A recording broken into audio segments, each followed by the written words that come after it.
Concentrate on your breathing only. మీ శ్వాస మీద దృష్టి కేంద్రీకరించాలి. లాంగ్ బ్రీతింగ్ చేయాలి. ఎంత ఎక్కువసేపు అయితే శ్వాసను బంధించగలమో అంతసేపు బంధించి స్లోగా వదులుతూ ఉండాలి. మీ దృష్టి అంతా మీ శ్వాస మీద ఉండాలి.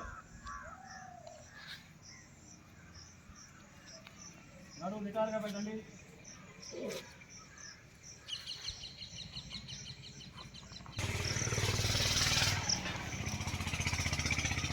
మనం ఏ పని స్టార్ట్ చేసినప్పుడైనా, చదివినప్పుడైనా, ఆగినప్పుడైనా, యూజ్ చేసినప్పుడైనా ఒక కరెక్ట్గా 2 నిమిషాలు మనం చేసే పని మీదే మన ధ్యాస ఉండాలి. మిగతా విషయాలు ఏవి కూడా మన మైండ్లోకి రాకూడదు.